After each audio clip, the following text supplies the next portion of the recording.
इस क्वेश्चन में पूछ रहा है कंसिडर द फॉलोइंग कंट्रीज, जो है UAE, France, Germany, Singapore and Bangladesh. How many countries among the above are there other than India where international merchant payments are accepted under UPI? तो इसे देखते हैं।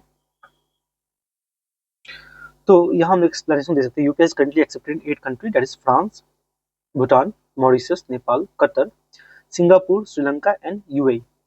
सो more countries are accepted to be added in the future. तो यहाँ हम लोग देख सकते हैं कि यहाँ आपका बांग्लादेश नहीं है, यहाँ जर्मनी नहीं है। जैसे भूटान जो है one of the first country to accept UPI payment with QR payment available at many merchant. Recently I also visited Nepal और वहाँ भी UPI is available for use at various local merchant establishment. Mauritius में भी है UPI और रुपए। France में भी first country in the Europe, ठीक है, अलाउइंग सीमलेस पेमेंट। उसके बाद हमारा कतर है, फिर हमारा सिंगापुर है, फिर श्रीलंका है एंड यूएई। तो देखना है कि देखिए बांग्लादेश में नहीं है, जर्मनी में नहीं है, यूएई में है, श्रीलंका में है, सिंगापुर में है। अब थोड़ा यूपीआई को समझते हैं। यूपीआई रन कौन करता है? वो है national Payment Corporation of India, जो कि नॉट फॉर प्रॉफिट ऑर्गेनाइजेशन। इसे समझना है, नॉट फॉर प्रॉफिट ऑर्गेनाइजेशन है। रेगुलेटेड बाय कौन? आरबीआई रेगुलेट करता है। तो अल्टीमेटली आरबीआई के पास ही आ रहा है। So NPCI owns and operates the UPI platform, managing its rules, transaction processing and payment security, while banks, third party application provider contact the system to provide the service to end user। और National Payment Corporation of India जो है is entity that owns and operate the UPI. और इसका role आप यहाँ देख सकते हैं। और ये क्या है? As a subsidiary of RBI, is a NPCI is a regulated entity. और इसे थोड़ा देखते हैं कि जैसे UPI was initially set up by the RBI and Indian bank association. तो ये भी क्वेश्चन पीवाईक्यू है। So back to our question, यहाँ पे हम लोग देखेंगे यूएई है, फ्रांस तो फर्स्ट यू कंट्री है, जर्मनी इसको काटेंगे हम लोग, सिंगापुर भी है और बांग्लादेश नहीं है। तो यहाँ पे हम लोग एलिमिनेट किया जर्मनी और इसका आंसर हो जाएगा ओनली 3। इस क्वेश्चन को देखते हैं। दूसरा है पीएम सूर्य घर मुफ्त बिजली योजना। इसमें स्टेटमेंट है it targets installation of 1 crore rooftop panels in the residential sector. Ministry of new and renewable energy aims to impart training on installation, operation, maintenance and repair of solar rooftop system at grassroots level. It aims to create more than 3 lakh skilled manpower through fresh skilling and upskilling under scheme of component of capacity building। तो देखते हैं क्या है सूर्य घर मुफ्त बिजली योजना। तो हम लोग डायरेक्ट गवर्नमेंट के साइट पे आते हैं, गवर्नमेंट ऑफ इंडिया, और यहाँ देख सकते हैं हम लोग ये है ministry of new and renewable energy. फिर है इसे देखते हैं। In order to further sustainable development and people well-being, we are launching the PM Surya Ghar Muft Bijli Yojana project with an investment of over 75,000 crore and aims to light up 1 crore household by providing up to 300 units of free electricity every month। अब ये subsidiary होगा, यहाँ पे monthly consumption यहाँ देख सकते हैं, consumer registration process भी दिया हुआ है। तो यहाँ कुछ की फैक्टर्स है, फैक्ट दिया गया है, इसे भी हम देखते हैं। So it offers 300 units of electricity per month and provides subsidy covering to 40% of installation cost। Eligibility Indian citizen है, homeowners, valid electricity connection, no prior solar subsidy। 1 crore household का यहाँ जिक्र किया गया है by installing rooftop। की component पे आते हैं, ये है central financial assistance. Model solar village पे क्रिएट 1 मॉडल सोलर विलेज पर district promoting solar energy adoption। Villages with population 5,000 or 2,000 in special states are eligible for selection are evaluated on renewable energy capacity। और ये district level committee पे identify किया जाएगा। Village with highest RE capacity district receive 1 crore in financial assistance. अब देखिए यहाँ expected outcome क्या है इसका कि reduce carbon emission by 720 million tons over the life time of solar. तो ये एक तरह से हम लोग मेंस में यूज कर सकते हैं as a renewable source of energy, और हम लोग जैसे कार्बन इमिशन को टैकल कर सकते हैं इससे। फिर estimated 17 lakh direct jobs will be generated across sectors like manufacturing, logistics, installation, operation। Scheme will contribute 30 gigawatt to India's solar energy capacity through residential rooftop system। Household can earn income by selling surplus electricity to DISCOM। ये देखिए DISCOM, the systems like the 3 kilowatt rooftop setup generating over 300 units per month। तो ये हमारा है renewable energy, carbon emission and reduce electricity cost for the government, free electricity household। तो question पर देखते हैं, टारगेट इंस्टॉलेशन 1 करोड़, बिल्कुल सही है। Rooftop panel residential sector, correct. Ministry of renewable and energy AIIMS in part, ये ठीक है, बिल्कुल सही है। रूफटॉप सिस्टम यही मिनिस्ट्री देख रहा है, तो यहाँ क्या है, मिनिस्ट्री को ये लोगों ने पूछा, मिनिस्ट्री इन्वॉल्व है। हाँ, it aims to create more than 3 lakh skilled man power through fresh skilling and upskilling under scheme component of capacity building. तो ये भी हमारा स्टेटमेंट सही है। हालांकि ये बहुत जगह अपियर नहीं होता है, ये हमें इन्फ्रेंस निकालना पड़ेगा, मे बी एग्जाम में सही हो सकता है, गलत हो, that's a challenge of this question. 67 question पे आते हैं, consider the following statements in respect of the International Bank for Reconstruction and Development IBRD। तो इसमें दिया है, it provides loans and guarantee to middle income countries, it works single handedly to help developing countries to reduce poverty, it was established to help Europe rebuild after World War 3। तो ये काफी general question है, अगर आपने static को 2-3 बार पढ़ा है तो you can eliminate this question, eliminate answer. And चलिए देखते हैं क्या है IBRD। तो हम लोग आ चुके हैं international Bank for Reconstruction and development के पेज पे। ये है वर्ल्ड बैंक का ग्रुप का, और इनका क्या है देखिए, the world largest development bank ये है, provide financial product and policy advice to help country reduce poverty. ये इनके देखिए फ्रंट पेज पे लिखा हुआ है, इनके ऑफिशियल साइट पे, and extend the benefits of sustainable growth to all of their people. तो ये पहला स्टेटमेंट हम लोग को यहाँ से मिल जाता है। अब थोड़ा और फर्दर देखते हैं, the global development cooperative own by 189 countries as the largest development bank in the world, it supports the World Bank mission by providing loans, guarantee, risk management product and advisory service to middle income।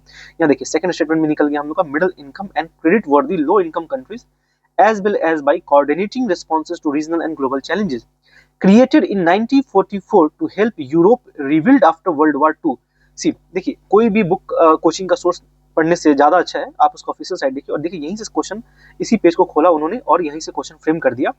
World War II, IBRD joins the IDA, our fund for the poorest countries, to form the World Bank. So they work closely with all institutions of World Bank Group and the public and private sector in developing countries to reduce poverty and build shared prosperity। तो अपने question पे वापस जाते हैं। तो यहाँ देखिए, ये जो स्टेटमेंट है second question, they work single handedly, क्या ये सही है? नहीं। To help country developing country reduce, तो देखिए आधा तक तो सही है, लेकिन ये जो सिंगल हैंडेडली टर्म है, this is extreme, this is very extreme. Single handedly, ये सिंगल हैंडेडली नहीं है, दिस स्टेटमेंट इज एक्सट्रीम। और हम लोग 2 को एलिमिनेट करेंगे, और 2 को एलिमिनेट करते हैं तो हम लोग आते हैं कंक्लूजन पे सी पे। पर इसको फिर से हम लोग देखते हैं, सी यहाँ देखते हैं, they work closely with all institution of World Bank Group and the public and private sector in developing country to reduce poverty and build shared prosperity। तो यहाँ ये लोग ना सिंगल हैंडेडली काम नहीं कर रहे हैं। तो हम लोगों ने देखा, अब आते हैं 66 पे। ये क्वेश्चन है, which of the following statement with the regard to recommendation of 15 Finance Commission of India are correct. तो 15 फाइनेंस कमीशन की रिपोर्ट को सबसे पहले हम लोग देखेंगे, उसमें स्टेटमेंट देखते हैं, it reintroduce tax effort criteria to reward fiscal performance, 45,000 crore are to be kept as performance-based incentive for all states for carrying out agricultural reform. 45% of net proceeds of union taxes are to be shared with states. 45% of net proceeds, क्या ये statement सही लग रहा है? आगे देखते हैं, it has recommended grants of 4,800 crore from the year 2023 to year 2025 for the incentivizing state to enhance educational outcome। तो देखते हैं हम लोग, तो हम लोग आ चुके हैं PRS के साइट पे, और यहाँ पे इन्होंने रिपोर्ट ऑफ 15 फाइनेंस कमीशन जो कि 2021 से 26 तक जो था उसको देखते हैं। फाइनेंस कमीशन को पूरी तरह से देखेंगे क्योंकि आगे भी क्वेश्चन बन सकता है, क्योंकि ये क्वेश्चन पहले भी बना है, दिस इज रिपीटेड टॉपिक। और जब तक 16 फाइनेंस कमीशन इंप्लीमेंट नहीं हो जाता है तब तक this commission report is relevant for every upcoming exam. तो finance commission is a constitutional body form by president of India, central state financial relation के लिए होता है। इनका जो चेयर किए थे 15 का वो थे NK Singh, and was required to submit 2 reports. The first report consisting recommendation financial year 2020-21 का था, और सेकंड जो फाइनल रिपोर्ट आया था वो 21 से लेकर 26 का था। अब यहाँ देखते हैं share of states in central taxes. तो share of state central taxes जो है, जो 26 ये है कि 41%, तो वहां जो 45 लिखा था वो गलत हो गया, सेम एज दैट फॉर 2021। और यहाँ देखिए, the adjustment of 1% is to provide for the newly form UT of Jammu Kashmir and Ladakh for the resources of the centre. Now criteria यहाँ देखते हैं, जो डिवैल्यूएशन का क्राइटेरिया है इसको देखिए। इनकम डिस्टेंस पे क्या किया गया है, 45% दिया गया है। पहले जो था 14 में 50% था, एरिया के बेसिस पे 15%, पॉपुलेशन 14 फाइनेंस कमीशन में 1971 पे था, इसमें उसको हटा दिया गया है और इसी के लिए बहुत ज्यादा प्रोटेस्ट भी हुआ था। South Indian countries, south Indian जो स्टेट्स थे वो काफी अगेंस्ट थे इसको लेकर। ना 2011 का जो पॉपुलेशन क्राइटेरिया है उसके ऊपर 15% का रखा गया और इसीलिए और 10%, लास्ट टाइम सिर्फ 10% था, तो इस पे बहुत ज्यादा क्रिटिसिज्म हुआ था। साउथ इंडियन स्टेट्स बोले थे कि हम लोग अच्छे काम कर रहे हैं और हमें रिवार्ड की जगह पनिशमेंट मिल रहा है ना। डेमोग्राफिक परफॉर्मेंस पे देखते हैं तो यहाँ पे 12.5 दिखा गया है, तो इस चीज को फिर से एड्रेस किया गया डेमोग्राफिक परफॉर्मेंस को ना। फॉरेस्ट कवर लास्ट टाइम था, इस बार नहीं, इस बार फॉरेस्ट एंड इकोलॉजी डालकर 10% दे दिया गया। टैक्स एंड फिजिकल एफर्ट को 2.5% दिया गया।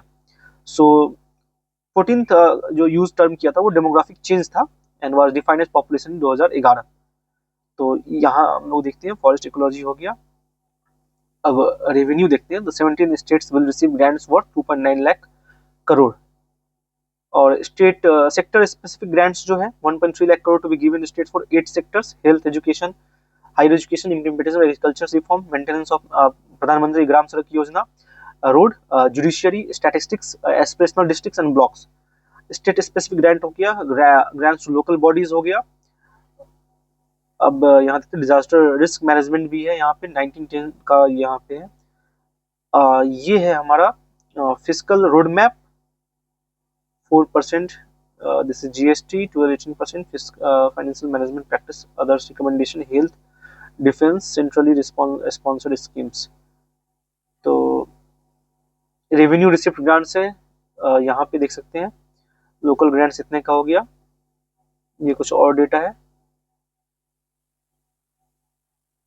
यहाँ पे हम लोग बिहार का देखते हैं जो कि है 15 फाइनेंस कमीशन में 10.061 इंडिविजुअल शेयर। इसको हम लोग रुपीज में देख लेंगे, 4.21% होता है कुछ।